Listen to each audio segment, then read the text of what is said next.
निवडणुकीचे निकाल म्हणजे फक्त हार-जीत नसते. ते एक प्रकारचा डेटा असतो. लोकांच्या मनात काय चाललंय याचा एक आरसा असतो. आज आपण खामगावच्या निकालाचा अर्थ लावणार आहोत. कोण जिंकलं किंवा कोण हरलं हे पाहण्यासाठी नाही, तर या निकालातून लोककेंद्रित शासनाचा एक आराखडा कसा तयार करता येतो हे समजून घेण्यासाठी. ही गोष्ट सुरू होते महाराष्ट्रातून, एका अशा विधानसभा मतदारसंघातून जिथली मातीच खरं सत्य सांगते, जे आकडे फक्त दाखवू शकतात.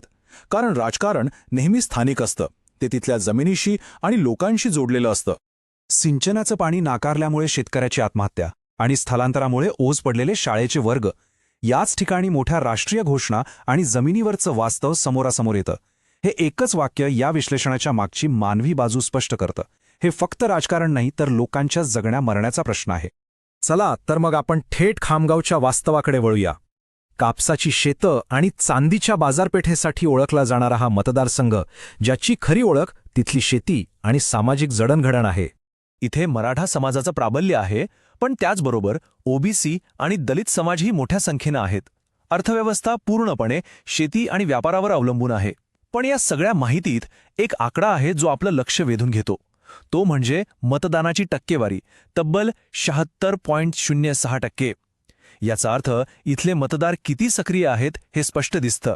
आता आपण मुद्द्यावर येऊया, निकालाच्या आकड्यांवर. कारण आकडे खोटं बोलत नाहीत, ते लोकांचा कौल स्पष्टपणे दाखवतात.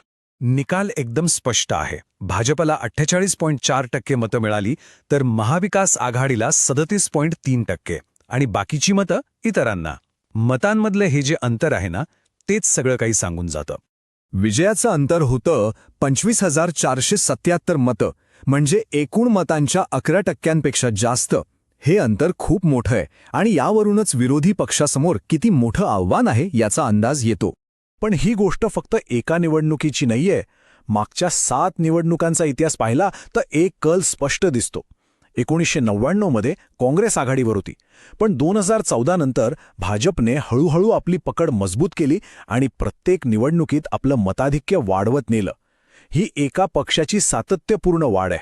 निकाल काय लागला हे तर आपण पाहिलं, पण तो का लागला हे समजून घेणं जास्त महत्वाचं आहे. चला तर या आकड्यांच्या मागची कारणं शोधूया. ही स्लाइड खूप महत्वाची आहे, कारण इथेच खरा मुद्दा लपला आहे. बघा, मतदारसंघाच्या प्रत्येक भागाची समस्या वेगळी आहे. खामगाव शहरात पाण्याची तक्रार आहे, तर जाळंबमध्ये सिंचनाचा अभाव आणि शेतकऱ्यांचं कर्ज. पाहूर जिल्ह्यात शाळा बंद पडल्या आहेत, तर माटर गावात रस्ते आणि जमिनीचे प्रश्न आहेत. या स्थानिक समस्यांकडे सातत्याने दुर्लक्ष झालं आणि लोकांमध्ये असंतोष वाढत गेला. आणि इथेच दोन्ही बाजूंच्या रणनीतीमधला फरक स्पष्ट दिसतो. एका बाजूला भाजपने मोठ्या केंद्रीय योजना आणि मोदी गव्हर्नन्सचा प्रचार केला, तर दुसऱ्या बाजूला महाविकास आघाडी स्थानिक समस्या सोडवण्यात कमी पडली.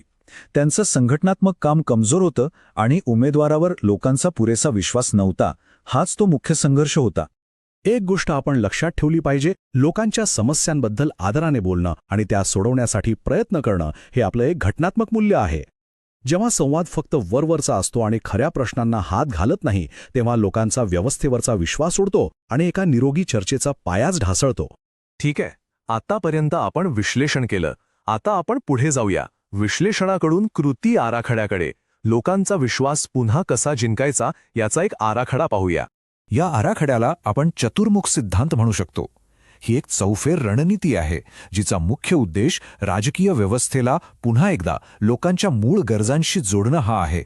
याचे 4 मुख्य आधारस्तंभ आहेत. पहिलं, निवडणुकीत राष्ट्रीय नाही तर स्थानिक मुद्द्यांवर बोला. दुसरं, संघटना अगदी बूथ पातळीपासून मजबूत करा. तिसरं, विश्वास आणि वचनपूर्तीचं एक कथानक तयार करा. आणि चौथं, जे आजच्या काळात खूप महत्वाचं आहे, डिजिटल आणि डेटावर आधारित प्रचार करा. तत्व अगदी साधं सोपं आहे. जाळमच्या शेतकऱ्यासाठी दिल्लीतून आलेल्या मोठ्या घोषणेपेक्षा आपल्या शेतापर्यंत पोहोचणाऱ्या कॅनॉलच्या पाण्याचं वचन जास्त महत्वाचं आहे, कारण ते थेट त्याच्या आयुष्याशी जोडलेलं आहे. तर मग हे सगळं प्रत्यक्षात कसं आणायचं? त्यासाठी हा एक 90 दिवसांचा ठोस कृती आराखडा आहे. एक प्रकारची शिडी आहे. या विजयाच्या मार्गाचे 4 टप्पे आहेत. पहिले 30 दिवस पाया पक्का करायचा. सर्वेक्षण करा, माणसं जोडा. पुढचे 30 दिवस लोकांना वचन द्या आणि कामाला सुरुवात करा.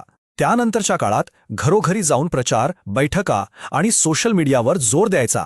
आणि शेवटच्या आठवड्यात फक्त एकच काम, मतदारांना मतदानासाठी बाहेर काढणं. आणि हे सगळं करण्यासाठी आजची आधुनिक साधनं वापरायला हवीत. व्हॉट्सॲपवर जाळंबचे शेतकरी असे गट तयार करून थेट त्यांच्यापर्यंत पोहोचा. इंस्टाग्रामवर आपल्या कामाचे छोटे खरे व्हिडिओ टाका. स्थानिक डेटा वापरून विरोधकांचे दावे खोडून काढा आणि लोकांच्या गरजेनुसार त्यांची बोला. सिंचन, नोकरी, शिक्षण यावर. पण हे करताना एक गोष्ट कधीच विसरून चालणार नाही, ती म्हणजे लोकांची गोपनीयता. भारताच्या कायद्यानुसार कोणाचीही वैयक्तिक माहिती वापरण्यापूर्वी त्यांची परवानगी घेणं बंधनकारक आहे. आणि हा फक्त कायदा नाहीये, लोकांचा विश्वास जिंकण्याचा हाच खरा आणि पक्का मार्ग आहे. तर मग खामगावच्या या उदाहरणातून आपण काय शिकलो, याचा राजकारणाच्या पलीकडे काय अर्थ आहे? खामगावचा अंतिम धडा एकच आहे.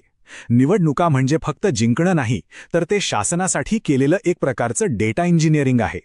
आपलं ध्येय केवळ निवडणूक जिंकणं नसावं, तर एक अशी व्यवस्था तयार करणं असावं, जी लोकांचं ऐकेल, त्यांना प्रतिसाद देईल आणि दिलेली वचनं पूर्ण करेल. आणि म्हणून प्रत्येक नेत्यासाठी शेवटचा प्रश्न तोच राहतो. तुमचं काम फक्त घोषणा देण्याचं आहे की लोकांचे प्रश्न सोडवण्याचं? खामगावच्या लोकांनी तर त्यांचं उत्तर दिलं आहे. जर तुम्हाला लोककेंद्रित नेता बनायचा असेल आणि आपल्या मतदारसंघाचा विकास करायचा असेल तर blueprintstrategies.ai शी संपर्क साधा. mgr@blueprintstrategies.ai वर किंवा 08048 461 1602 या नंबरवर कॉल करा. राजकारणाच्या पलीकडचा उद्देश